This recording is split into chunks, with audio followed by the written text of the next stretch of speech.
বৈষম্য বিরোধী আন্দোলনের চাপে শেষ পর্যন্ত প্রধানমন্ত্রীর পদ থেকে ইস্তফা দিয়ে দেশে ছাড়তে বাধ্য হয়েছেন বাংলাদেশের সদ্য প্রাক্তন প্রধানমন্ত্রী শেখ হাসিনা।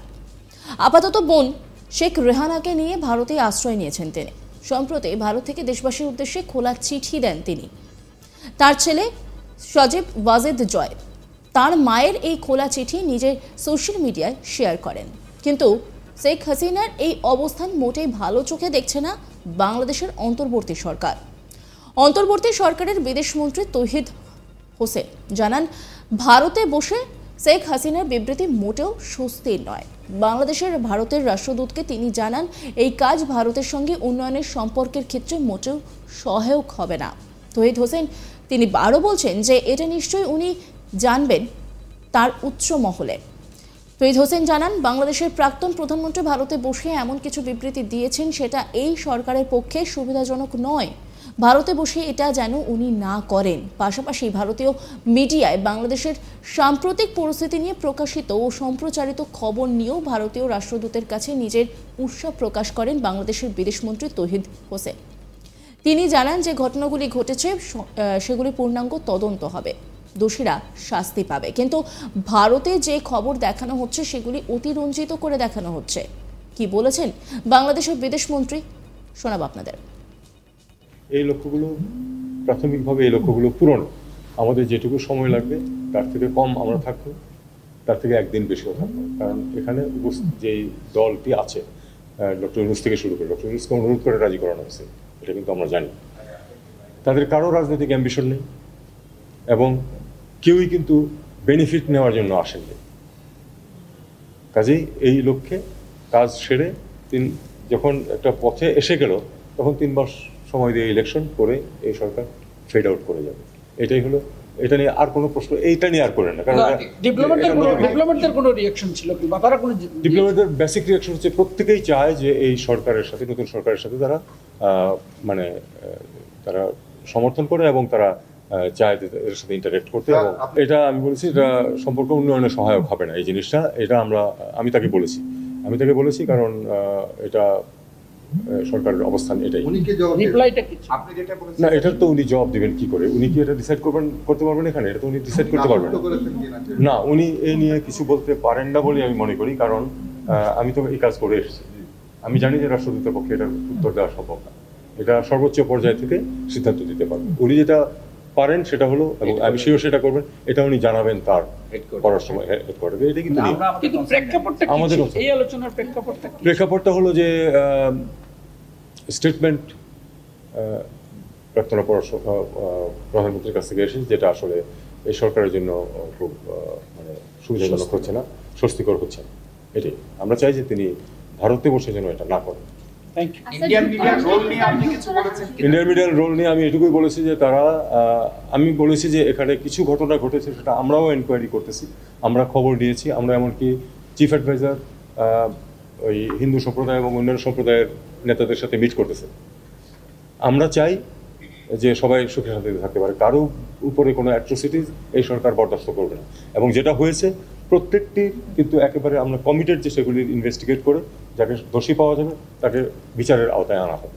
এইটুকু আমরা তাকেও বলেছি এবং বলেছি যে আনফর্চুনেটলি ইন্ডিয়ান মিডিয়া এটাকে এক্সাজারেট করতেছে। একেবারে সরাসরি আমি এই কথা বলেছি, এক্সাজারেট করে এটা একটা খারাপ পরিবেশ সৃষ্টি করতেছে। এটা তাদের করা উচিত না। আপনারা জানেন যে অনেকজন রাষ্ট্রদূত আজকে আমার সাথে দেখা করেছেন, আগামীকালও 2-3 জন দেখা করবেন। কারণ আমি এতজনকে একসাথে অ্যাপয়েন্টমেন্ট দিয়েছি এই জন্য যে আপনারা জানেন যে আমি কয়েকদিনের জন্য দেশের বাইরে যেতে হচ্ছে, আমার ব্যক্তিগত জরুরি প্রয়োজন। তো এই কারণে আমি তাদের সাথে আলাপ করে নিয়েছি। যারা চেয়েছিলেন বিশেষত গুরুত্বপূর্ণ দেশের যেসব রাষ্ট্রদূত বা 2জন সিরিয়ার সাথেও কথা হয়েছে। ব্রডলি আমরা আমাদের ব্যাকগ্রাউন্ড বলেছি যে কেন এই সরকার এসেছে। এটা তো গত 2-3 দিন যেমন আমরা এক্সপ্লেন করছি সবার কাছে, তবু রিপিট করেছি কেন এই সরকার এখানে আছে এবং সরকারের সামনের রোড ম্যাপ কী। এটাও 2-1 জন সবাই জানতে চান না, 2-1 জন জানতে চেয়েছেন যে আসলে কতদিনের জন্য এই সরকার। আমরা খুব স্পষ্টভাবে বলেছি যেটা, সেটা হলো যে আমরা জানি না আজকে যে আসলে কতদিন লাগবে, কিন্তু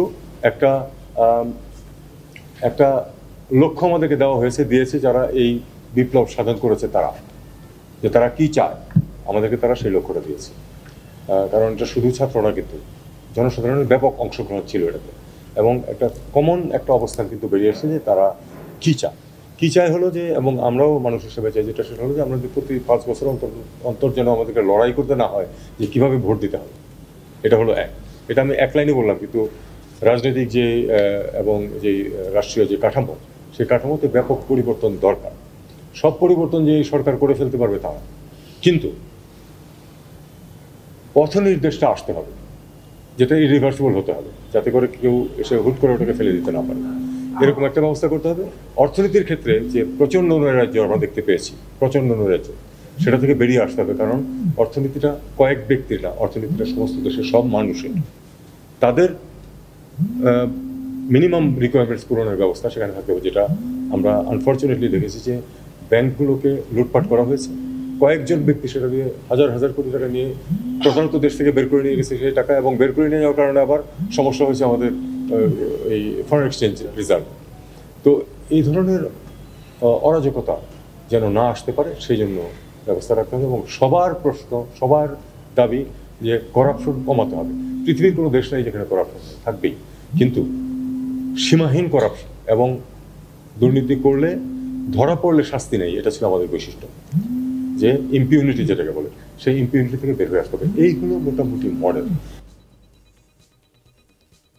প্রসঙ্গত ব্যথা তুলে ধরলেন, সেই সময়ের সঙ্গে তুলনা করলেন সাম্প্রতিক বাংলাদেশের পরিস্থিতির। মুক্তিযুদ্ধের স্মৃতি বিজড়িত স্মৃতি জাদুঘর ধ্বংস নিয়ে দুঃখ প্রকাশ করলেন হাসিনা। এমন প্রেক্ষাপটে 15ই অগস্ট বাংলাদেশের উদ্দেশ্যে জাতীয় শোক দিবস পালনের ডাক দেন তিনি। সম্প্রতি দেশ ছাড়ার পর থেকে তার প্রথম বিবৃতি প্রকাশিত হয়েছিল বিভিন্ন সংবাদ মাধ্যমে, যদিও পরে পুত্র সজীব জানান সেগুলি ভিত্তিহীন। এমন কোনো অফিসিয়াল বিবৃতি বা মার্কিন যুক্তরাষ্ট্রের প্রতি দোষারোপ করেননি শেখ হাসিনা। তবে এবার সরাসরি নিজের এক্স হ্যান্ডেলের মাধ্যমেই মায়ের জাতের উদ্দেশ্যে বার্তা তুলে ধরলেন তিনি।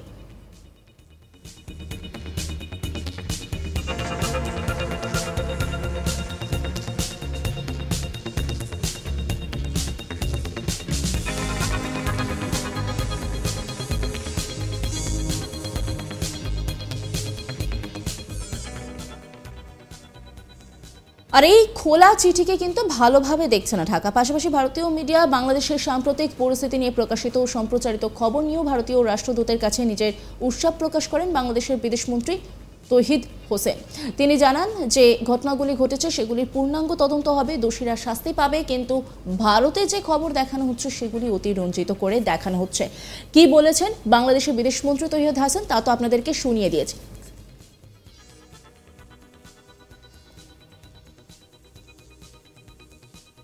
নজর রাখুন আজ তাক বাংলার ইউটিউব স্ট্রিমিংয়ে, সাবস্ক্রাইব করতে ভুলবেন না।